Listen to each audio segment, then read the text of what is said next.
How's it going, everyone? I'm Jakejames Lugo, and welcome to the channel. This one is for the anime fans out there. Because I just had a conversation about anime over on my Patreon, by the way, links down below, I wanted to keep the anime vibe still going with something that was related to gaming with a little bit of SEGA love mixed into it. And that game is Dengeki Bunko Fighting Climax for the PlayStation 3. It's something that's a little bit different. Some people like it, some people don't, but let's actually talk about it. If you're really into fighting games with anime characters, then this is going to be a real treat for you. Dengeki Bunko Fighting Climax was developed by Ecole Software and French Bread, but was published by SEGA.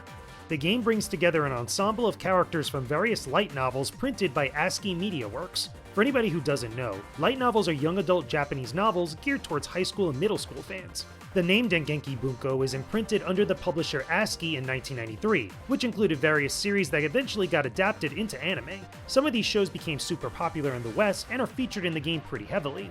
Shows like Dorara, Strike the Blood, The Irregular and Magic High School, XL World, A CERN Magical Index, Orimo, Sword Art Online, Toradora, and a few others.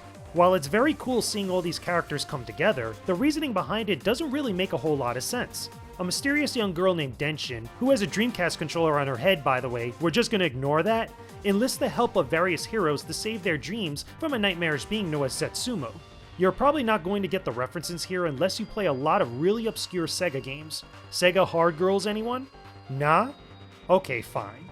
Anyway, the story is exclusive to the console version of the game and treads a fine line between being a weird fanfiction and having mediocre writing.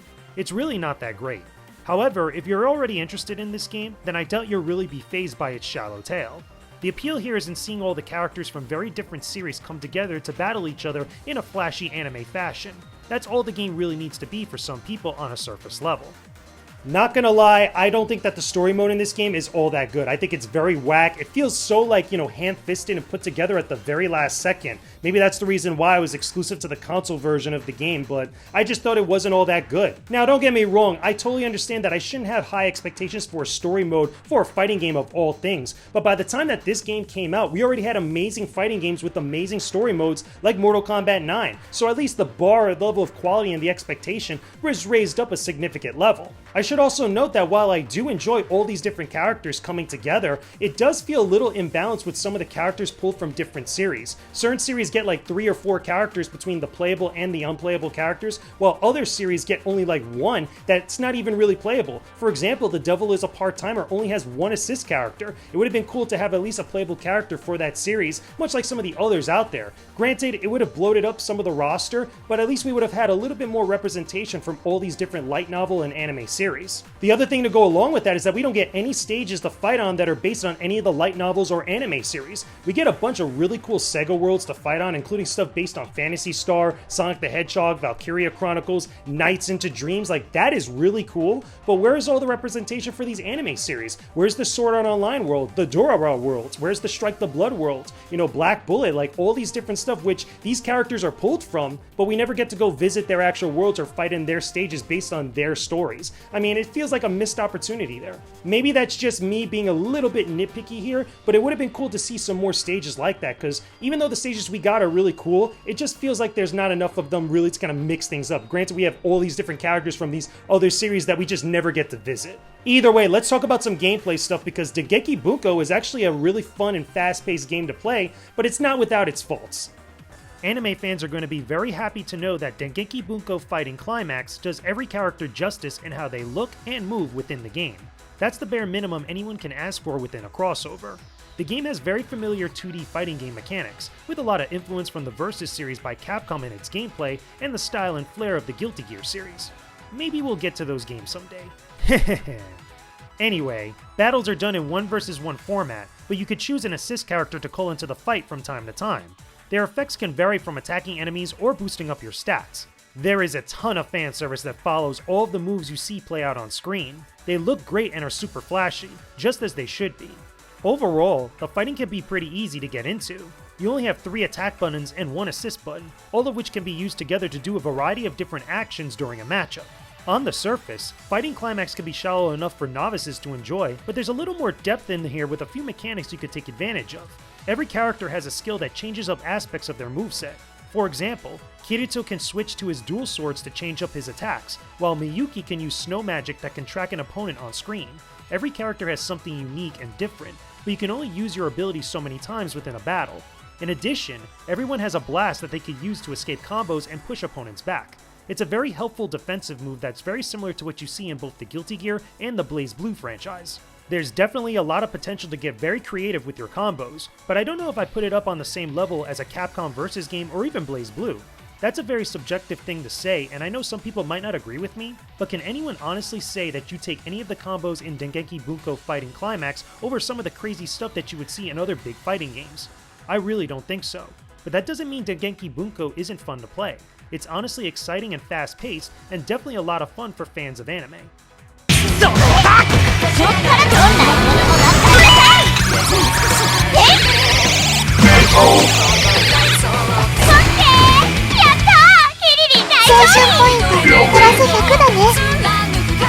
I actually like the balance that's struck here within the game, catering to either new players or pro players. It doesn't really favor one or the other, but it allows everybody of any skill level to enjoy what the game has to offer. For someone like me who already has played a bunch of different fighting games, I actually appreciate that you only have like 4 buttons to work with. Again, you could do those 1-button combos that do a moderate amount of damage, but if you want to get creative with your combos and different types of special moves, you could do so and still get competitive with it and still enjoy what the game has to offer. I actually really appreciate that. Unfortunately, I do have to say as well that the online mode of this game is completely dead. Like, it's almost non-existent. You might be able to get online and maybe find that one Japanese player out there that just hasn't let go, but for the most part, there's nobody playing this game online, so it doesn't really factor too much into my review. It's there if you want to explore it. It actually has some online titles and leaderboards that you could check out, but again, you're not really going to find matches online with this game either on PlayStation 3 or on PlayStation Vita. It's pretty much a dead game online at this point. Aside from that, let's talk about some of the extra stuff, which I actually like. I actually think it's pretty cool, but I wish that there was more of it.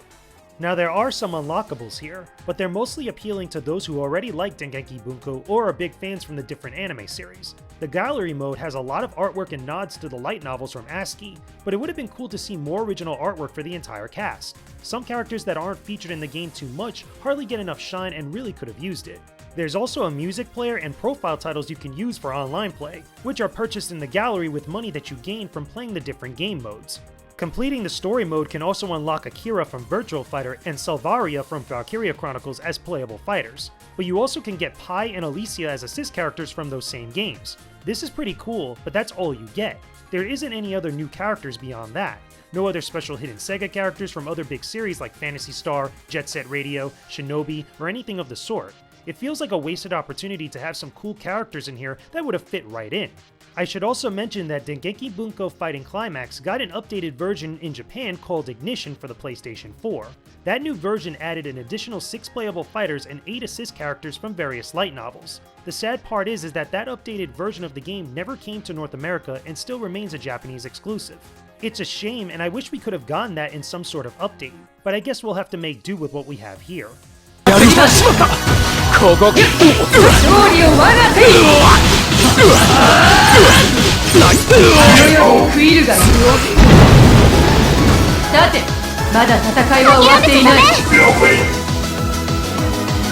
I'd also like to add in here that the music is really good. You all know how much I love great music in games, especially tracks I could listen to over and over again. Luckily for us, the game has a few sweet hits. I like how we hear a few remixes to some classic SEGA game music, such as Phantasy Star Online and even Sonic the Hedgehog, but I feel that the original music tracks here are the big standout. My favorite is the track Secrets Engraved, which is the theme that you hear in the gallery menu. It sounds good and really got stuck in my head for a long time. Have a listen and tell me what you think about it down below in the comments, because I think it's that dope to hear.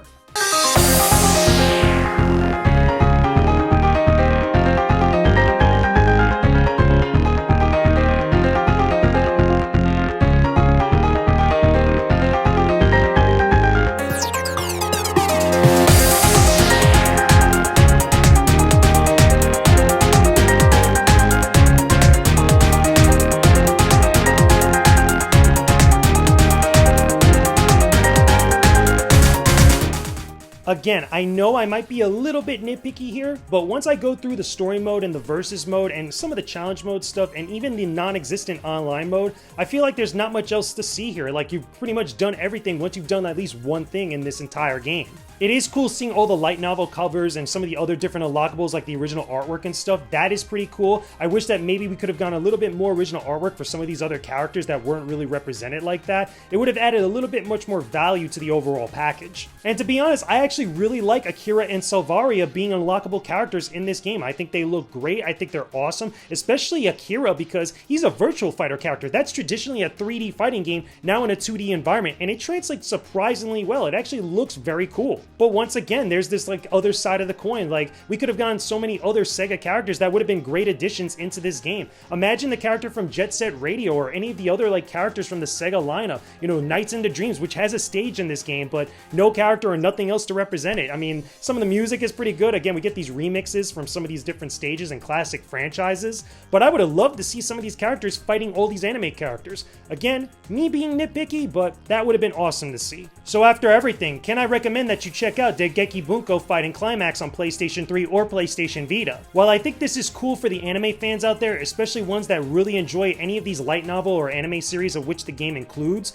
it's not really going to offer much to you in the long run. You might actually be done with it in a very short amount of time. The hardcore fighting game crowd might move on to better games that offer a little bit more as well, especially with the non-existent online mode, and I feel like everybody else, even if you're into anime and you love some of these series or maybe have some sort of like, you know, knowledge of some of the characters in here, you're just not going to get enough out of this. It's just, again, it feels very meager in comparison to a lot of other fighting games that might be based on anime as well. The nods to the different SEGA franchises are pretty cool, especially the more obscure ones. They feel like there's some real deep cuts in here, but I would have loved to see more characters based off those SEGA franchises. A little bit more fan service. Even though this is primarily a game based on anime characters, that doesn't mean that we can't get more SEGA love when we can. It's not the worst anime-based fighting game on the market, but it could have done a whole bunch of different things a little bit better to not only stay relevant, but also keep anime fans and fighting game fans coming back for some more. And there you go. Those are my thoughts about Dengeki Bunko Fighting Climax. I wish I liked the game a whole lot more, but I feel like there was just so many things that could have been better improved, and we could have gotten an amazing experience, but